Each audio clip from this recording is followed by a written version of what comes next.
Meus irmãos, eu quero convidá-los a abrir suas Bíblias.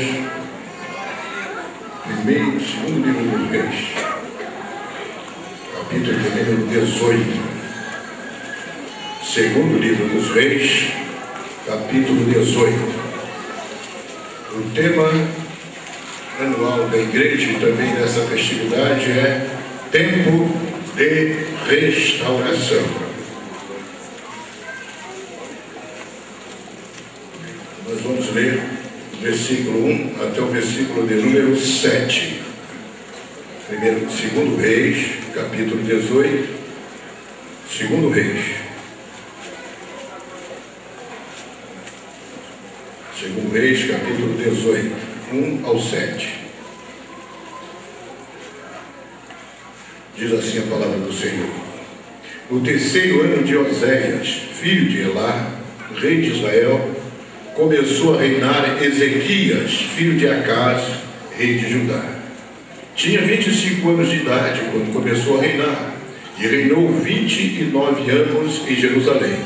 Sua mãe se chamava Abi e era filha de Zacarias. Fez ele o que era reto perante o Senhor, segundo tudo o que fizera Davi, seu pai. Removeu os altos, quebrou as colunas, e deitou abaixo o poste ídolo, e fez em pedaços a serpente de bronze que Moisés fizera, porque até aquele dia os filhos de Israel lhe queimaram incenso e lhe chamavam Neustã. Confiou no Senhor, Deus de Israel, de maneira que depois dele não houve seu semelhante entre todos os reis de Judá, nem entre os que foram antes dele, porque se apegou ao Senhor, não deixou de segui-lo e guardou os mandamentos que o Senhor ordenara a Moisés. Assim foi o Senhor com ele, para onde quer que saía, lograva bom êxito. Amém? Podeis tomar assento.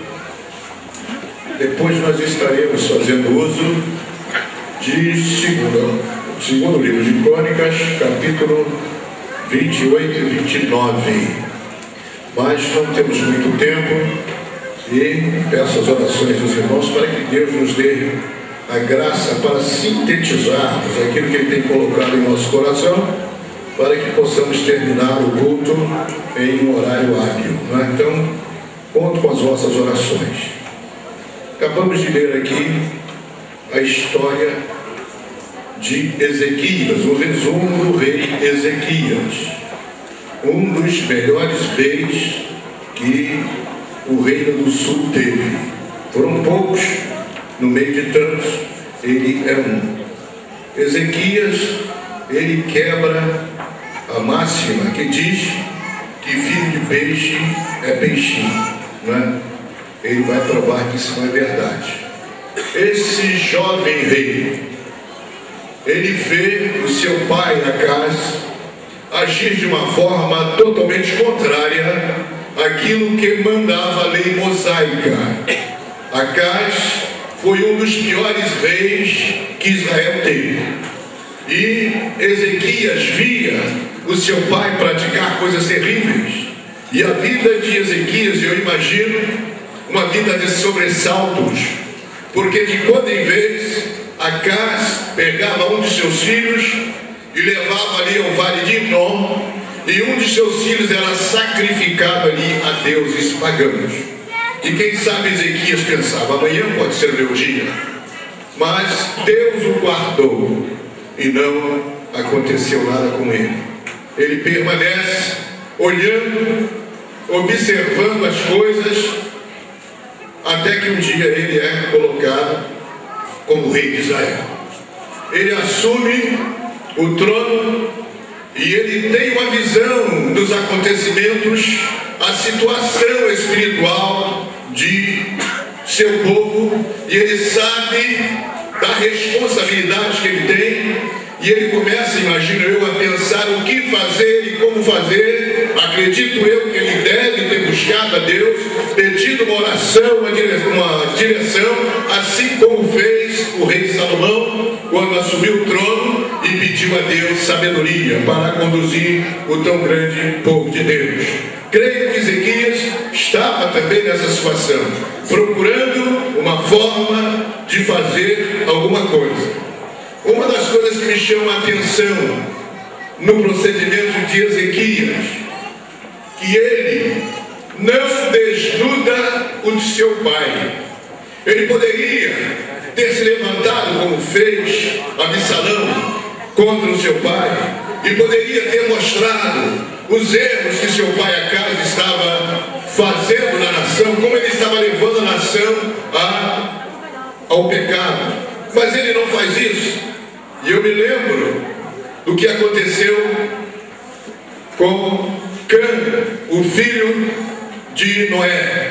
Quando viu Noé nu, embriagado, lá dentro da tenda, Cã sai e anuncia a nudez do seu pai. Ele desnuda aos olhos do seu irmão, dos seus irmãos, a situação do seu pai.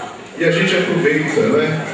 Que pregação, irmãos, é como diz a Bíblia, é a parábola do semeador, né? Que semeia diferente de qualquer outro. Ele sai e joga semente para tudo enquanto é lá. Então, às vezes a gente está aqui, daqui a pouco está ali, a gente vai pulando, por quê? Jogando semente para tudo enquanto é lado. Assim é toda a pregação, não é só minha, né? A gente lança semente para tudo enquanto é lado. Por quê? O Espírito Santo aqui conosco, alguém precisa ouvir, alguém precisa se acertar. Então, as sementes são jogadas, né? Algumas caem em boa terra, outras não. Mas queremos lembrar o seguinte, que muitos filhos têm desnudado seus pais, falado para o povo a vergonha dos seus pais. Meu pai é um beberrão, meu pai é um viciado, meu pai é isso. Não faça isso. É teu pai, é tua mãe. Então a Bíblia diz que nós temos que honrá-los, seja eles quem for, pratique o que praticarem. A nossa função de filhos é honrar e não desonrar e não desnudar os nossos pais. Ezequias não fez isso. Ele, apesar da situação, ele não fala mal do seu pai. Ele espera um momento. E a partir do momento em que ele assume, ele olha e observa que há uma necessidade de uma restauração no reino. Ele precisa restaurar a confiança, restaurar a fé, restaurar o culto. Muitas coisas ele tinha que mudar. Ele precisava restaurar ali algumas coisas. E nos versículos que lemos, vocês vão perceber, e perceberam com certeza, algumas coisas que ele encontra. Ele remove os altos, quebrou as colunas e deitou abaixo o poste ídolo. Aqui, o que fez Acas, o pai de Ezequias? Acas fecha o templo de Deus.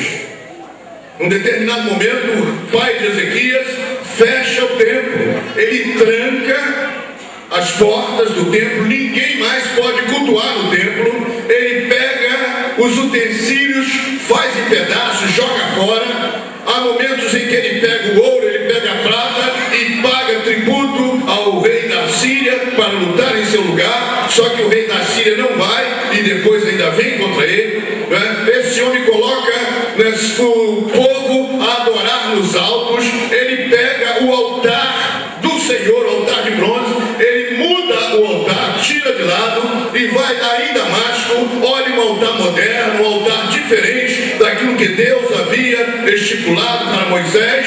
E ele faz o quê? Coloca um altar moderno ali no templo. Ele bagunça com o culto, com a liturgia do culto, até fechar as portas do templo. Ele apaga as luzes do templo. Não há sacrifício ao Deus vivo. Ele só vai aos altos sacrificar a deuses pagãos. A idolatria tomava conta do povo no tempo de Acas. Era essa situação terrível, era essa situação espiritual que Ezequias encontra. Mas ele começa com atitudes. A primeira delas que nós vemos aqui, ele vai nos altos. Ele acaba jogando por terra tudo aquilo que estava nos altos, para que o povo não fosse mais adorar nos altos. Havia aquela serpente que, quando Moisés estava com o povo no deserto e começaram a murmurar, então começaram a morder e o povo morria. E Moisés então clama a Deus, pede misericórdia. E Deus diz para Moisés: faça uma serpente de bronze e coloque ela numa haste e levante ela no meio do arraial. E todo aquele que olhar para a serpente, mordido de serpente, viverá. E assim aconteceu. Só que algo que era para uma bênção momentânea se tornou algo para a vida toda. E eles passaram a cultuar aquela serpente como se ela fosse uma deusa. Mas quando Ezequias assume, uma das suas primeiras atitudes é quebrar aquela serpente, acabar com aquela idolatria. Porque povo de Deus é um povo que tem que estar vacinado contra a idolatria. Isso é coisa que Deus não permite em nós. Idolatria. Nós temos que restaurar a adoração ao Deus Todo-Poderoso. É Ele que merece glória, é Ele que merece honra, é Ele que merece louvor. A minha voz, a sua voz é para adorar a Deus. Oh, alabachuri minerai. Aleluia. Ele faz essas coisas. Ele combate a idolatria. E ele restaura a confiança no Senhor. Porque as atitudes do seu pai afastou o povo do Senhor. Mas ele entra com confiança. E não houve em Israel um rei que confiasse tanto em Deus como Ezequias.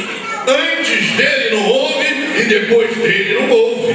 Ele chega aqui a suplantar o homem que era segundo o coração de Deus, que era Davi.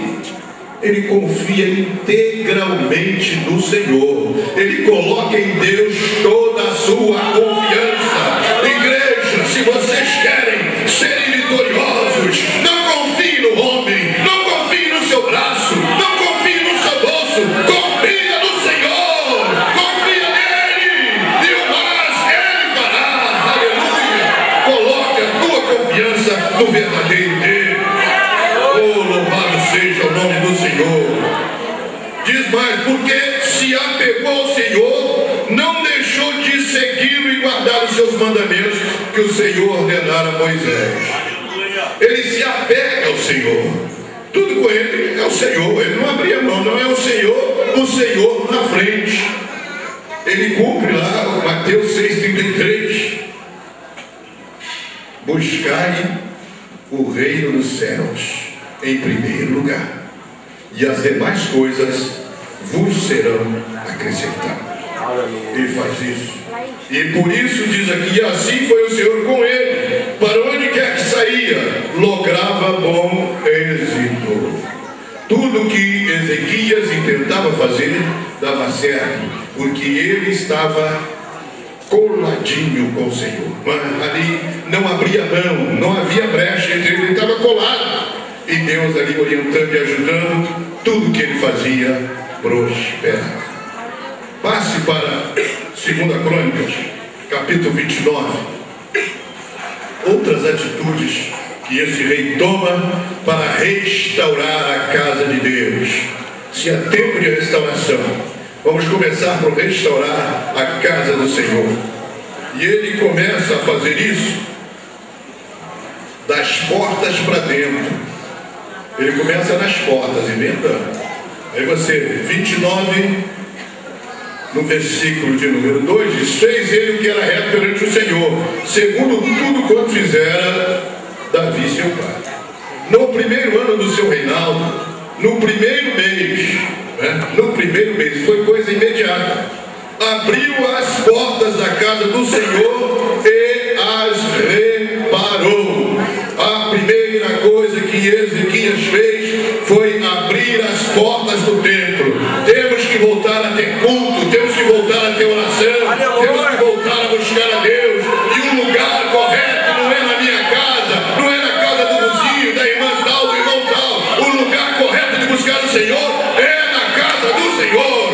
Aqui é que há fartura de alegria, aqui que Ele derrama a bênção, é na sua casa. E ele começa então pelas portas. Portas fala de acesso. E havia um impedimento, mas ele joga por terra o impedimento. Agora o povo tem acesso a entrar no templo. Foi também a primeira coisa que Jesus fez. as portas para nós no céu estavam fechadas, mas quando ele estava ali na cruz e que deu o brado, entregando o seu Espírito a Deus, diz que o véu do templo se rasgou, de alto a baixo. Não havia mais impedimento, o acesso estava agora inaugurado. Todos nós podemos agora chegar à presença do Senhor. É só sermos lavados e remidos no seu sangue, para que o próprio Deus nos receba na tua presença. Você já é lavado e remido no sangue de Jesus? Você já entrou hoje no Santo dos Santos pela fé? Você já esteve na presença ou está na presença dele? Você exaltou ele, você falou com ele hoje? Se não falou, aproveita, porque a porta não está fechada, o acesso já foi inaugurado. Entre pela porta chamada Jesus e exalte e bendiga o nome do Senhor. Aleluia. Ele é digno de glória. Louvado seja o nome do Senhor. No versículo de número 4, trouxe os sacerdotes e os levitas, ajuntou-os na praça oriental e lhes disse: ouvi-me, ó levitas, santificai-vos agora e santificai a casa do Senhor, Deus de vossos pais. Tirai do santuário a imundícia. Ele chama a atenção dos sacerdotes, ele chama a atenção dos levitas, que viram tudo aquilo acontecer e ficaram na deles, não se posicionaram, não fizeram valer o seu ministério, não tinham compromisso com Deus, estavam deixando tudo de lado. Mas ele se levanta e diz: sacerdotes, vocês não foram constituídos para ficarem de braços cruzados. Levitas, vocês têm uma obra determinada pela lei para vocês fazerem. Vamos nos levantar, vamos nos posicionar e vamos tirar da casa do Senhor toda a imundícia, todo tipo de pecado. Às vezes nós levamos ou jogamos essa responsabilidade para a nave do templo, mas essa responsabilidade é para nós que estamos aqui em cima. Somos nós que temos que começar a dar o exemplo de tirar toda a escória, toda a sujeira, aleluia, para que o povo veja que nós estamos determinados em servir ao Senhor em novidade de vida. Aleluia. Ele faz isso e o povo, os sacerdotes e os levitas se convidam. E aí ele chega no versículo 6 e reconhece: porque nossos pais prevaricaram e fizeram o que era mal perante o Senhor nosso Deus, e o deixaram, desviaram o seu rosto do tabernáculo do Senhor e lhe voltaram as costas. Ele reconhece o pecado do seu povo, dos seus pais. E aqui ele está fazendo o quê? Aquilo que o seu pai não podia fazer mais porque já estava morto. Então ele confessa o pecado. Você vai ver que Neemias, quando vai orar, vai pedir a Deus para ir para Jerusalém, restaurar os muros, ele também confessa os pecados dele e do povo. Daniel também estava lá no exílio, mas quando ele entende que já chegou o tempo, porque as 70 semanas já haviam se cumprido e era o tempo do povo voltar, e estava havendo um impedimento, alguma coisa impedia o povo de voltar para a nação. E Daniel então percebe que o impedimento estava numa confissão, alguém precisava confessar. Então ele confessa o pecado do povo e o seu pecado também. Ele não aponta o pecado, mas ele se enquadra também dentro daquele pecado, e assim ele se apresenta diante de Deus. Deus perdoa o pecado e o povo volta, oh aleluia, para Jerusalém. Se nós quisermos, irmãos, adentrarmos as portas celestiais, tem que haver confissão diária. Todo dia nós temos que reconhecer os nossos erros e as nossas faltas. Diz a Bíblia: não há homem que não peque. Então nós pecamos, nós erramos, mas temos que reconhecer isso.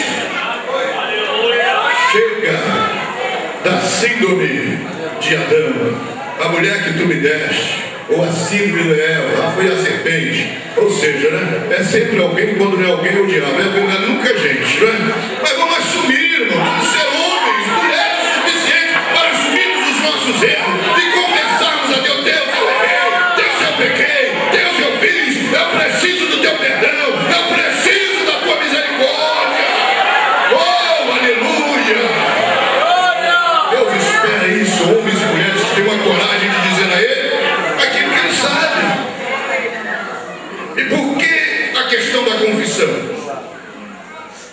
verdadeiro perdão. Quando a gente pensou em pecar, Deus já viu. Quando a gente pecou, Ele estava vendo. Ele sabe de tudo, não precisa ninguém dizer. Então por que confessar? Porque o pecado faz mal lá dentro. É uma comida que traz infecção interna. E só tem um jeito de você se livrar disso, é vomitando, colocando para fora. E vomitar é confessar. E quando nós confessamos, nós alcançamos a misericórdia de Deus. Oh, aleluia! Essa misericórdia que nós necessitamos nesses últimos dias.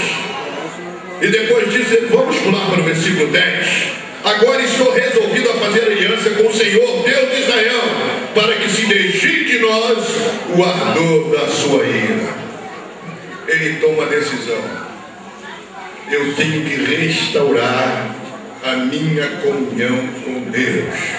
Eu tenho que restaurar a minha aliança com Deus. Irmãos, não adianta ficarmos na igreja de fachada, fingindo de crente, vestindo como crente, pregando como crente, mas afastado de Deus. Nós precisamos nos aproximar de Deus, confessar os pecados e fazermos uma nova aliança com Ele. Deus, a partir de hoje eu vou ser diferente. A partir de hoje eu vou andar nos teus caminhos. A partir de hoje, uma nova vida, uma nova história, um novo tempo pode começar para você. Oh, aleluia!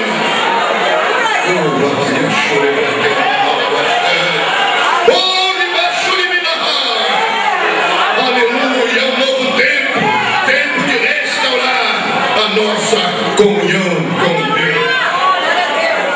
Aleluia, aleluia. No versículo 11: filhos meus, não sejais negligentes, pois o Senhor vos escolheu para estar diante dele, para os servirdes, para serem seus ministros e queimardes incenso. Filhos meus, olha a expressão.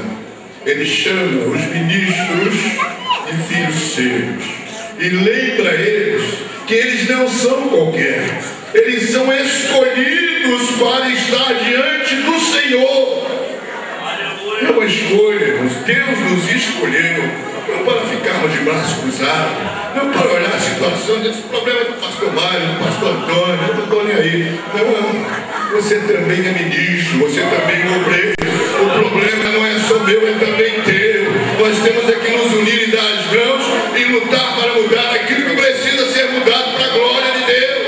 É unidos que nós vamos enfrentar as situações para que o povo chegue até as mansões celestiais. Não fui eu que vos escolhi. Quem escolheu foi Deus. O compromisso não é comigo, o compromisso é com Deus. Pode até não gostar de mim, pode até reclamar da minha pessoa. E de Deus, você vai dizer que não terás que prestar conta a mim, a conta é prestada a Deus.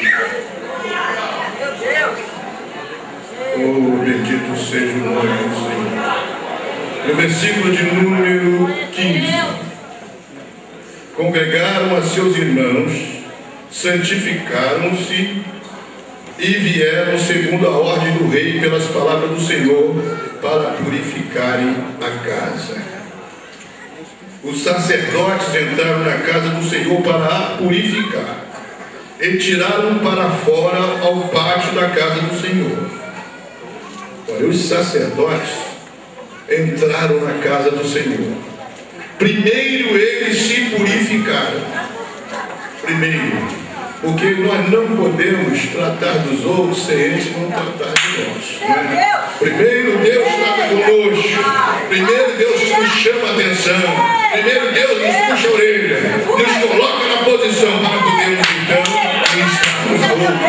Para podermos então fazer aquilo que Deus quer que seja feito. Então os sacerdotes se purificam. Agora estão em condições. E quando eles entram dentro do templo, eles começam a fazer a limpeza. Tiram toda a sujeira. E colocam, sabe aonde? Lá fora. Lugar de sujeira, lá fora. Lugar de pecado, lá fora. Aqui dentro é lugar de santos, lavados, remidos no sangue de Jesus. Oh, aleluia. Colocaram mais a função do sacerdote. Se você acompanhar o texto, você vai ver que os levitas, os sacerdotes, eram da família de Arão. Os sacerdotes eram da família de Arão. E os levitas eram os outros filhos de Levi. E Levi tinham os coraritas, os meraritas, né? Que eram também filhos de Levi. E eles então faziam o trabalho, né? Como levita. Agora, na família de Arão é que era a família sacerdotal, né? Toda uma família dedicada à obra do Senhor. O versículo 18. Então foram ter com o rei Ezequias no palácio e disseram: já purificamos toda a casa do Senhor, como também o altar do holocausto, com todos os seus utensílios, e a mesa da proposição com todos os seus objetos. Também todos os objetos que o rei Acais no seu reinado lançou fora, na sua transgressão, já preparamos e santificamos, e eis que estão diante do altar do Senhor. Oh, aleluia. Coisa boa quando os sacerdotes estão na posição, a percepção que eles têm. Eles perceberam, olharam lá e foram no monturo e descobriram lá os utensílios, os vasos que estavam jogados no monturo. E eles pegaram aqueles vasos, lavaram, restauraram e colocaram de volta na casa do Senhor. Este é o papel que a igreja também faz. Quantos estavam conosco, que pregavam, que cantavam, que ensinavam na escola dominical, que trabalhavam em oração e hoje estão caídos no monturo, parece que não servem mais para nada. Mas se nós, como os ministros, obreiros e obreiras da casa do Senhor, formos atrás destes vasos e começarmos a trazê-los de volta, limpá-los através da oração e do jejum, nós vamos ver eles de novo aqui, exaltando e bendizendo o nome do Senhor, sendo homens e mulheres cheios da unção de Deus. Para o mundo não tem mais jeito, para o mundo não presta, mas para Deus eles ainda podem ser úteis na obra e na seara do Senhor. Só depende de mim e de você nos dispor a ir buscar e ajudá-los a se levantar. Depende de nós, irmãos, depende de nós. E eles fizeram isso. Acais pegou os vasos da casa do Senhor, despedaçou e joga fora. Quantos vasos despedaçados dentro da casa do Senhor? Quantos que precisam descer à casa do oleiro e lá, sair de lá um novo vaso, mudados e transformados para servir ao Senhor. Deus tem um apreço, leva a sério os seus vasos. Aqueles que são consagrados a eles é de Deus. E Ele não admite que o que é consagrado a Ele seja usado para outras coisas. Deus concede o dom a alguém para louvar, né? As pessoas, antes de conhecer Jesus, não tinham voz, mas aceitou Jesus como Salvador e Deus deu uma voz abençoada para cantar, né? E aí daqui a pouco você vê essas pessoas cantam na igreja, mas canta no pagode, canta aqui, canta na Xuxa, canta lá. Deus não aceita isso. Deus não divide. Se é consagrado a Ele, é dele. Se é consagrado a Ele, é dele. Pessoas que antes não sabiam dedilhar um violão ou tocar qualquer tipo de instrumento, mas veio para a igreja, aprendeu, se tornou músico e daqui a pouco é show aqui, show ali, e está no canecão, e está no não sei aonde, menos na casa do Senhor. Será que Deus se agrada disso? Não. Foi consagrado ao Senhor. Foi consagrado ao Senhor. Teve um rei que não entendeu essas coisas. Sabe o que ele fez? Ele pegou, estava lá no banquete, todo mundo se divertindo. O rei não precisava disso, era rei. O reino dele era um reino próspero, tinha de tudo. Mas ele se lembra de que o pai dele havia trazido de Jerusalém os utensílios, os vasos da casa do Senhor. E aí ele pensou, uma boa hora para a gente zombar desse Deus, uma boa hora da gente escarnecer desse Deus. E mandou trazer os utensílios da casa do Senhor e beberam os utensílios. Sabe o que eles fizeram? Eles profanaram. Vasos do Senhor não podem ser profanados. Vasos do Senhor foram consagrados ao Senhor e como tal só podem servir ao Senhor. Enquanto vida tiver o vaso, é para louvor e adoração a Deus. Ele foi consagrado, ele aceitou. Então agora a posição dele é para honrar ao seu Deus.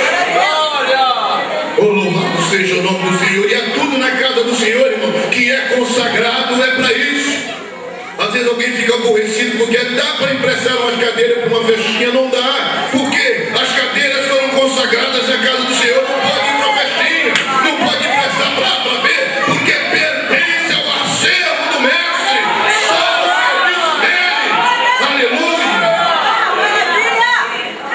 Aquilo mexeu com ele. Imediatamente veio uma sentença. Uma mão aparece na parede estucada do palácio, escreve lá algumas palavras. Aí, quando olha aquilo, diz que um joelho bate no outro, ele perde a calma, fica nervoso e quer saber o que está acontecendo. Mas aí vem Daniel, mene, mene, tekel, urvasim. E a tradução só os espirituais entendem. Só aqueles que têm compromisso com os céus entendem. As revelações não são para qualquer um. As revelações são para aqueles que pagam preço. São para aqueles que levam uma vida separada. Oh, Daniel sacrificou a sua mocidade o tempo todo ali servindo ao rei, mas principalmente ao rei dos reis, ao Senhor dos senhores. Ele não se contaminou, orava 3 vezes ao dia ao Senhor, lia a palavra de Deus constantemente, era um grande fiel a Deus e tinha intimidade com Deus. Tinha intimidade com Deus. E chegou lá, ninguém consegue decidir, porque as coisas espirituais só os espirituais disseram. Quem não tem condição de servir. E estamos vivendo num tempo que muitos não estão fazendo questão de ser espirituais, preferem ser carnais. Qualquer coisa quer resolver os problemas no braço, não entende o que está acontecendo, já quer ter razão.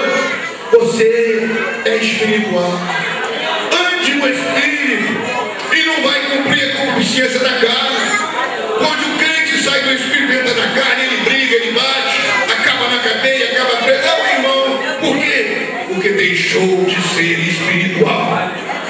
Precisamos, irmãos, manter isso que Deus nos deu. É espiritual aquele que consegue discernir aquilo que ninguém vê, que ninguém consegue entender, mas Deus te dá um entendimento. Ele traz a revelação. E ele olhou e disse: olha, mene, mene, tekel, urvasim. Pesado fostes na balança e achado em falta. Pesado foste na balança e achado em falta.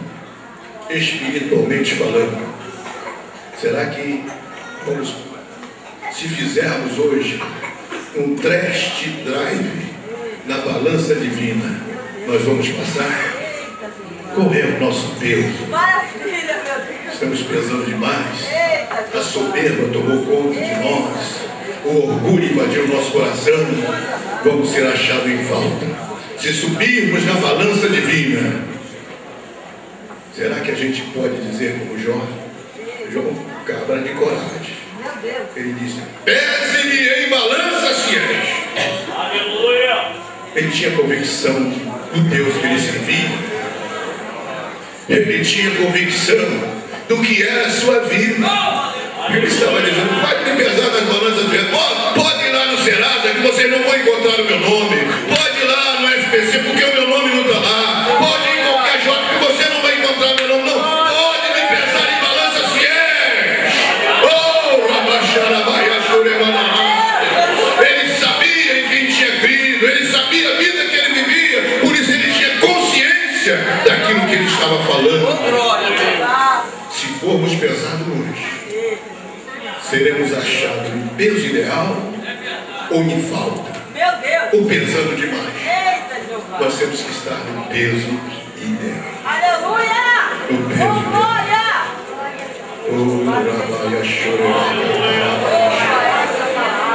Naquela mesma noite, o exército medo-persa invade Babilônia. O rei é morto e eles assumem o trono da Babilônia e também a história. Eles passam a ser a nação e começam a dominar a história, porque o homem quis brincar com os vasos de Deus. Estamos num tempo também que poucos são os vasos e ninguém quer ser mais vaso. Porque vaso sofre, porque de repente é isso. Também depende de que tipo de vaso a gente quer ser. Se for vaso de madeira, ele sabe como é que é, né? Ele não gosta de culto pentecostal. Que é de madeira, vem fogo aí, cai fora. Está muito quente, cai fora. Vaso de bronze também não pode, porque se botar no fogo, derrete. Se for de cristal, vaso de cristal, aí tem muito na igreja, né? Se você der um toquezinho, ele desmaia. Já não vou ficar mais na igreja, já vou embora. Mas temos aquele vaso de ouro. Tem muitos vasos de ouro, mas o vaso de ouro, né, de Salomão, né, que passa lá pelo processo tremendo, vai no fogo, né? É purificado no fogo, o vaso de ouro. Mas é vaso de honra. E Paulo diz que nós somos chamados como vasos de barro. Porque vaso de barro tem uma situação séria. Eu li uma vez aí, parece que tem 200 tipos de barro que servem para fazer vasos. Então você vê que não são iguais os vasos, né? Você tem 200 tipos, não são iguais. Mas eles passam por um processo lá, que é a hora de colher o barro, e colhe o barro, e daqui a pouco tem aquele processo lá que é pisar o barro, né? Tem que pisar o barro para dar uma ligazinha preparada, né? Aí, quando nós somos chamados para ser vaso de barro, você vai ser pisado, não tem jeito. É um pisãozinho aqui, eu tenho um aiui daqui de lá, e Deus vai trabalhando, né? E tem um momento lá, que é o momento que o vaso vai para o fogo, né? E chega lá, para tomar consistência, tem que passar pela prova do fogo. Tem um momento onde o molde, né? Onde as mãos do oleiro vai trabalhar no vaso, assim também ele vai trabalhando em nós, louvado seja o nome do Senhor. Vaso de barro. E por que de barro? Para que a excelência do poder não seja nossa, para que o vaso não ache que seja alguma coisa, mas o que está nele é que é importante, e quem está em nós é o maior do que o que está no mundo. Quem está em nós é o Espírito Santo de Deus, um tesouro que Deus nos deu. Aleluia, um tesouro que Deus nos deu. Mas diante disso, a gente se lembra do milagre que aconteceu na casa de uma viúva, que foi orientada a pedir vasos emprestados e não todos. E se são vasos emprestados, né, você já imagina o seguinte: vasos emprestados são vasos imprestáveis, né? Porque ninguém vai tirar da sua casa o vaso que está sendo útil. Mas você vai tirar um vaso que você está usando, você vai ficar sem ele. Né? Então, esse vaso aqui, eu coloco arroz. Ah, mas me empresta ele. Você vai botar o seu arroz aonde? Né? Você vai pegar um vaso que está lá jogado, né? Descartável. É esse vaso. Não, dá para a irmã Maria, leva para a irmã Flor. É esse vaso. Esses vasos imprestáveis chegou na casa da viúva que precisava de um milagre. E sabe o que aconteceu? Ela emprestava nas mãos daquelas vizinhas, mas nas mãos daquela viúva tinha utilidade. Às vezes para o mundo e para os outros nós não prestamos, mas para Deus você tem utilidade, para Deus você tem valor, aleluia. O negócio é estar o vaso na mão certa. Aí a coisa muda, aí tudo fica diferente. Chegou um momento em que ela obedece o profeta e vai enchendo todos os vasos. E ela querendo encher mais, de repente, mãe, não tem mais vasos, acabou os vasos. Acabou-se os vasos. E aí vem uma triste notícia. Então o azeite parou. Não acabou o azeite, parou. Deus não deixa desperdiçar. Se tiver vasos aqui nessa noite, o azeite vai voltar a jorrar. Oh, aleluia! Onde estão os vasos do Senhor nessa noite? Então os vasos serão cheios. Oh, Racabaia, Churamanamaché. Vamos restaurar, irmãos. É tempo de restauração. E com certeza Deus irá falar conosco